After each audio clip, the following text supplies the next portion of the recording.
ए, कैसा है तू? क्या हुआ अचानक? तू महानता के प्रोजेक्ट को रोक सकता है? क्या? ये प्रोजेक्ट इस इलाके को बर्बाद कर देगा आदिल।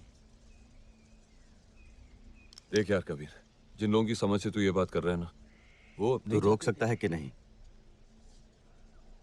नहीं। तो फिर तू नंदी घाट छोड़ दे, भोपाल चला जा। भोपाल चला जाऊं? क्यों? मैं नहीं चाहता कि तुझे कुछ हो जाए। मुझे क्या हो जाएगा मुझे? तू समझ नहीं रहा है आदिल, बहुत गुस्सा है इन लोगों में तेरे एक्शन को लेकर। वो तो होना ही है, राजन जो है हमारे कब्जे में। लेकिन तू मेरी फिक्र मत कर यार, अब मिलकर ये मिशन खत्म करेंगे हम। तूने जिस मकसद से मिशन उठाया था वो पूरा होने वाला है। ये देख, ये चिप है, अब जहां भी तू रहेगा हमें पता रहेगा। और उन लोगों को तुझ पर पूरा भरोसा भी है, चेक भी नहीं करेंगे। तू कल बस गोविंद और जूही के पास रहना, बस वही दोनों बचे हैं कबीर। वो खत्म तो खेल खत्म। हाँ, और एक और बात, कल पुलिस पोस्ट से कुछ नक्सलियों ने जूही को छुड़ा लिया और माधव को पकड़ लिया। जरा पता कर यार, कहाँ रखा है उसको? तू जानता है माधवराव ने क्या किया? हाँ, कल जूही को अरेस्ट किया था और क्या। उसने 2 बच्चों और एक औरत को गोली मारी, पूरे गांव को जला डालने की धमकी दी। निर्दोष लोगों को बचाने के लिए जूही ने सरेंडर किया। फिर उसको पुलिस चौकी ले जाकर उसको टॉर्चर किया और उसका रेप किया। तो इतने भरोसे से बात कैसे कह सकता है? क्योंकि मैं वहां था। तू तू, तू वहां कहाँ था? तू तो निकल गया था ना वहां से।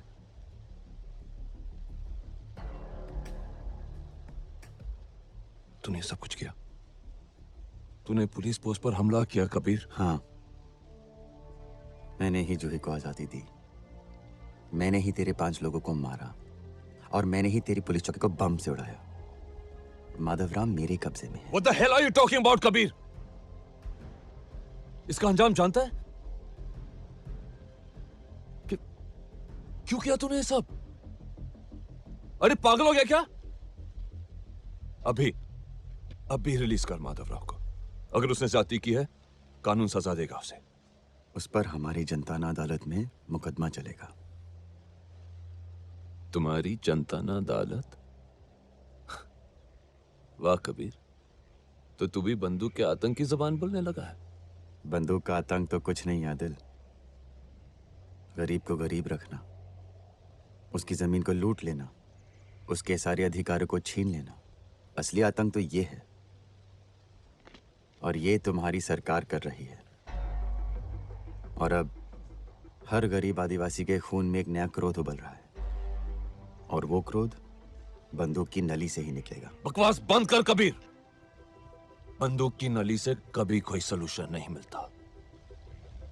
और जिन लोगों की वकालत तू कर रहा है ना, उनका रास्ता गलत है, ये तू भी अच्छी तरह जानता है। सत्ता त्याने के लिए गरीब और बेबस आदिवासियों का इस्तेमाल कर रहे हैं माओवादी। ब्लैकमेल कर रहे हैं हमारे देश को। तू ही कहता था ना, अगर सिस्टम काम ना करे तो उसे ठीक करना चाहिए, उसे तोड़कर किसी का फायदा नहीं। देख कबीर, आखिरी बार एक दोस्त के नाते कह रहा हूं, छोड़ दे माधवराव को।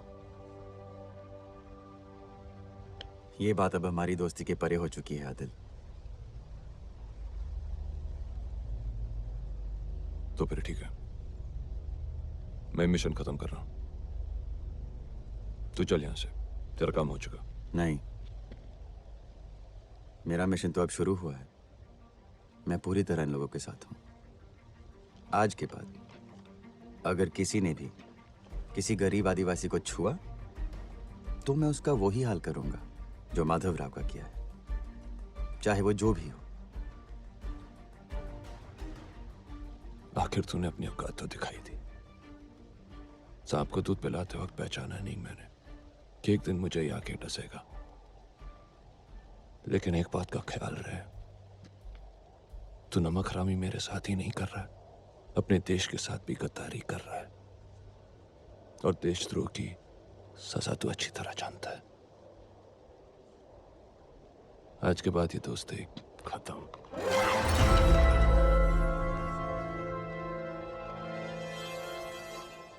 औकात तो तू दिखा रहा है, आखिर में पुलिस वाला ही निकला ना। कबीर, कबीर मत करिए, इसका अंत बहुत भयानक होगा। सही बोल रहा है तू। अगली बार जब हम मिलेंगे, हम दोनों में से एक ही वापस लौटेगा।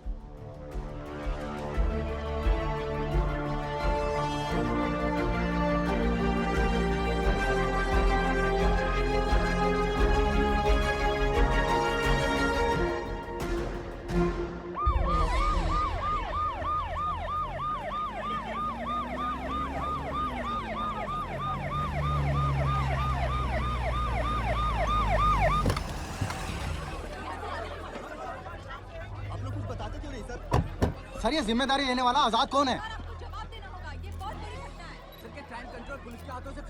सर, ये नया पुलिस की भेड़िया बहुत कौन है? बड़ी हार नहीं लगती आपको? आजाद। सर बताइए। और ये ये सारा फाइल सस्पेक्ट का है मैडम। तुम्हारे पास अरेस्ट और इंटेरोगेशंस के वीडियोस भी होंगे। जी मैडम। लाओ उन्हें। इसे फास्ट रन करो। Yes madam. 1 मिनट रुको। जी मैडम गलत डिश लग गया मार्केट का। चलाओ इसे। जी मैडम।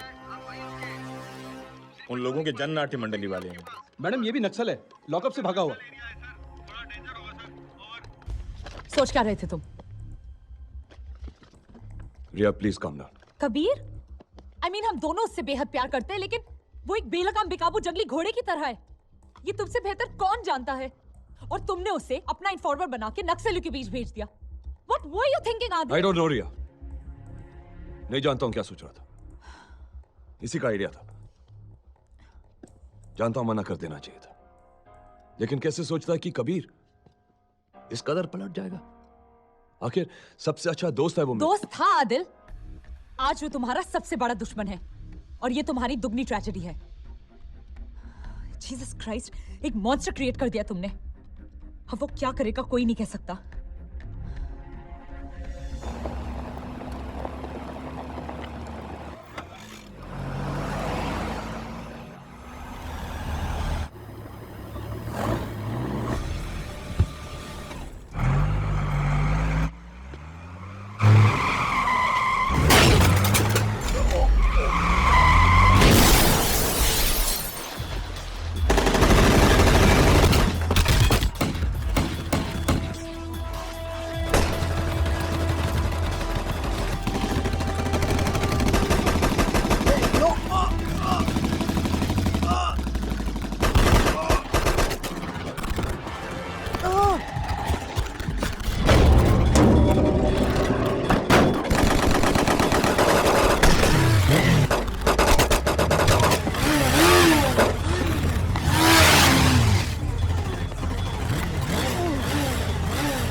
हम सब इस हादसे को लेकर चिंतित हैं महंता जी। विश्वास कीजिए, सरकार आपके साथ है। देखिए, हम कोई कसर नहीं छोड़ेंगे। आप मुझे आदित्य चाहिए मुख्यमंत्री जी। अगर हमारे बेटे के साथ कुछ हो गया तो मैं यहाँ। उसे कुछ नहीं होगा, हम पूरी फोर्स लगा देंगे। आपके प्रोजेक्ट को अब कोई नहीं रोक सकता। तो हेल विद द प्रोजेक्ट। हमारा प्रोजेक्ट तो नहीं लगेगा, लेकिन याद रखिए, अगर हमारा बेटा जल्द नहीं लौटा तो कोई भी इन्वेस्टर इस स्टेट में कभी भी इन्वेस्ट नहीं करेगा। नहीं नहीं, आप ऐसी बात मत कीजिएगा। राजन के अरेस्ट के बाद उनकी जगह लेने वाले आजाद पहली बार कैमरा के सामने आए हैं। आइए आपको सीधा वहीं ले चलते हैं। आदित्य महांतो को कुछ नहीं होगा अगर हमारा डिमांड पूरा कर दिया जाता है, और हमारा बस सिंगल पॉइंट डिमांड है। हमारे कॉमरेड राजन को हमें लौटा दें, हम बच्चे को सही सलामत छोड़ देंगे। अगर सरकार आपकी मांग ठुकरा देती है तो उसके परिणाम की जिम्मेदार वो खुद होगी। लेकिन राजन को छोड़ने को पुलिस तैयार होगी क्या? ऐसे तो कल को आप कुछ और भी बोल देंगे। एक मिनट सुनिए, ये कोई प्रेस कॉन्फ्रेंस नहीं है, कोई सवाल नहीं, बस। पुलिस से हमारी कोई पर्सनल दुश्मनी नहीं है। बस हमें विकास का पाठ पढ़ाना बंद कीजिए।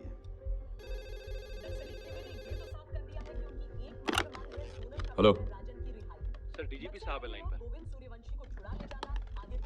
सर, आदिल, सरकार ने राजन को रिलीज करने का फैसला किया है। नो सर, बहुत बड़ी भूल हो जाएगी sir. Please don't do this sir. हमने जितनी मेहनत की है, जो कुछ भी अचीव किया है, वो सब कुछ खत्म हो जाएगा। आदिल, तुम समझने बहुत हो गया खान, ये सरकार का फैसला है, हम और खतरा नहीं ले सकते। आप आदित्य महंता की रिलीज निश्चित करवाइए और इसमें किसी तरह की गफलत नहीं होनी चाहिए। सूर्यवंशी के होने की आशंका है और एक नाम जो नक्सलियों के बीच तेजी से उभर कर आया है वो है एरिया कमांडर आजाद। बेहोशी का इंजेक्शन दे दिया है। ठीक है।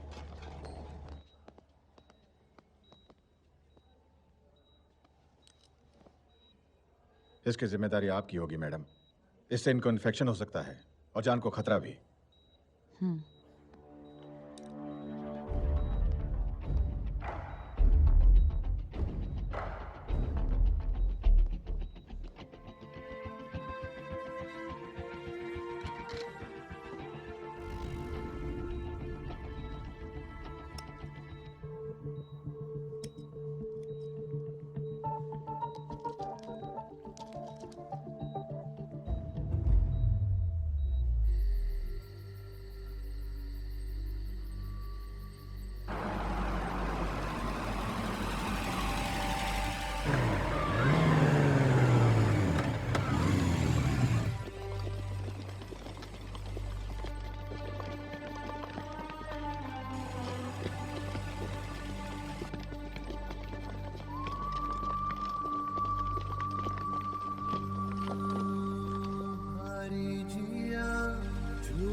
साथिया